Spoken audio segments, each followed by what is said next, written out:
Sebuah kisah di desa kecil yang terletak di lereng gunung. Hiduplah keluarga kaya, sebut saja keluarga Budiman. Keluarga ini memiliki kekayaan yang melimpah, yang diwariskan secara turun-temurun. Namun, di balik kerukunan dan keharmonisan mereka, tersimpan konflik yang mendalam terkait tujuan pembagian warisan yang akan dibagikan setelah kematian kepala keluarga Budiman. Bapak Budiman adalah sosok pria bijaksana. Namun, usianya semakin tua dan kesehatannya mulai menurun. Dia memiliki 3 orang anak. Rudi, anak pertama yang serakah, ambisius, dan keras kepala. Nia, anak kedua yang suka berfoya-foya. Namun, dia tipe orang yang pelin-pelan. Dan Johnny, anak bungsu yang pendiam namun cerdas. Di suatu ketika, Budiman merasa kalau waktu hidupnya semakin habis. Dia memutuskan untuk mengumpulkan keluarganya untuk membahas pembagian warisan. Dia ingin agar semuanya berjalan adil. Yang semula, Budiman merasa kalau semua baik-baik saja. Namun, Rudi merasa bahwa dia seharusnya mendapatkan bagian yang lebih besar karena dia telah mengelola banyak bisnis keluarga.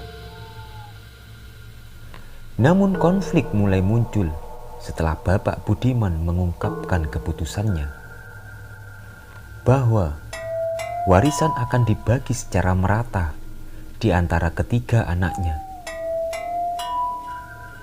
Rudi merasa keputusan ini tidak adil dan mengekspresikan ketidakpuasannya secara terbuka.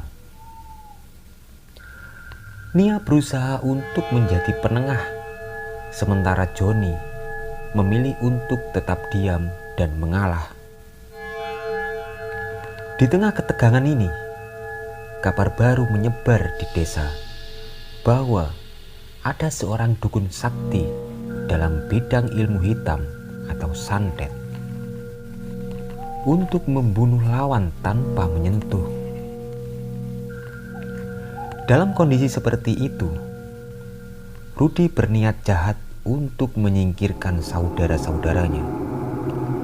Ia mulai berpikir bahwa jika ia tidak bisa mendapatkan warisan yang lebih besar dengan cara yang sah, mungkin ia bisa mencapainya dengan cara menyingkirkan saudaranya.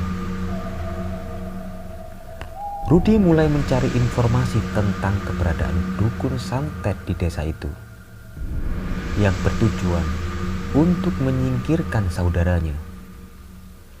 Dia berharap dengan cara ini bisa menyingkirkan saudaranya dan mendapatkan bagian warisan yang lebih besar. Akhirnya Rudi menemukan keberadaan dukun santet tersebut. Kemudian Rudi membuat kesepakatan dengan dukun santet itu. Tanpa ragu, Rudi melancarkan rencana jahatnya. Beberapa minggu kemudian, Johnny mulai merasa tidak sehat. Dia sering mengalami mual dan kelemahan yang tidak dapat dijelaskan. Dokter tidak menemukan masalah kesehatan yang jelas dan kondisi Johnny semakin memburuk. Nia merasa khawatir dan memutuskan untuk mencari pengobatan apapun yang juga menghabiskan banyak uang untuk biaya pengobatan itu.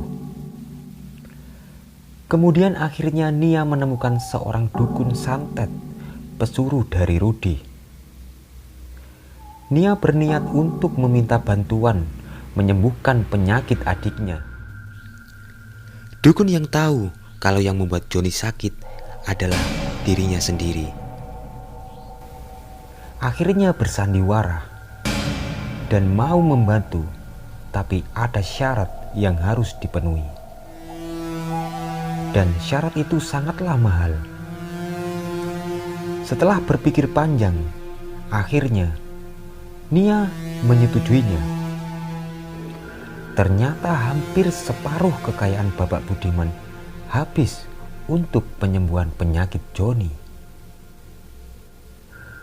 Paranormal tersebut mengungkapkan bahwa Joni telah terkena santet, sebuah ilmu hitam kiriman dari seseorang yang ditujukan untuk membunuhnya.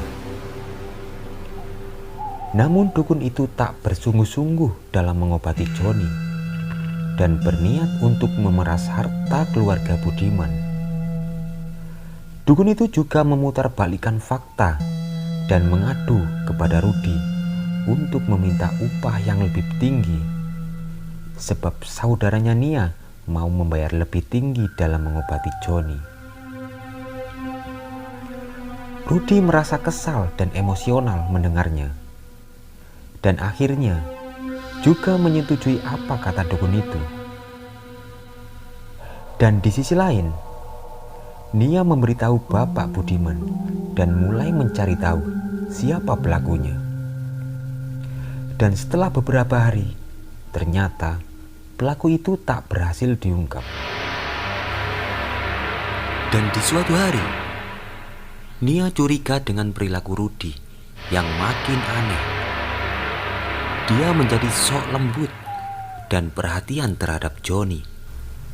Akhirnya Nia berniat untuk menyelidiki Rudi.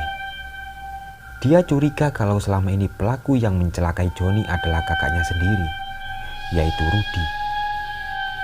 Di sisi lain, Bapak Budiman kini jatuh sakit karena melihat keadaan keluarganya yang berantakan dan melihat Joni yang menghabiskan biaya mahal namun tak kunjung sembuh, malah penyakitnya semakin parah. Hari demi hari akhirnya harta Bapak Budiman mulai habis untuk biaya pengobatan Joni dan Bapak Budiman, yang kemudian disusul dengan meninggalnya Joni. Keluarga Budiman sangat terpukul dengan kematian Joni. Bahkan Rudi sebagai dalang kematian Joni merasa menyesal atas tindakannya, yang akhirnya Rudi melampiaskan kesedihannya dengan menghambur-hamburkan harta Budiman ayahnya. Dan secara tidak sadar, Rudi kalah judi sampai mempertaruhkan sertifikat rumah keluarga Budiman. Tidak hanya itu, bahkan Rudi berhutang banyak kepada rentenir karena kalah judi. Bapak Budiman mendengar Joni meninggal dan hartanya habis. Seketika itu penyakitnya makin parah dan meninggal. Rudi semakin stres melihat kondisi keluarganya dengan penyesalan yang sangat luar biasa. Di sisi lain, Nia juga merasakan kesedihan yang luar biasa karena kehilangan ayah dan adik yang sangat baik kepadanya. Di kemudian hari, Rudi merasa ini semua karena ulah dukun santet itu. Akhirnya, Rudi mencari dukun itu dengan membawa parang dan menebas leher dukun itu. Kemudian, Rudi melarikan diri dari daerah tempatnya. Dan di sisi lain, Nia menjadi pusat penagihan hutang oleh rentenir yang dibawa Rudi. Nia yang stres dan bingung akhirnya bunuh diri. Sungguh tragis nasib keluarga Budiman yang kaya raya. Hanya karena berebut warisan yang membawa malapetaka. Kini, hanya Rudi yang tersisa dengan membawa trauma yang sangat luar biasa dari apa yang telah dia perbuat. Tiap malam, dia hanya merenung dan menangisi perbuatannya. Dia merasa hidupnya tak berguna dan hanya membuat orang sengsara. Semoga kita semua mau berpikir dengan jernih sebelum bertindak, dan janganlah membuat keputusan di saat emosi, karena sesungguhnya orang yang mudah emosi adalah orang yang bodoh.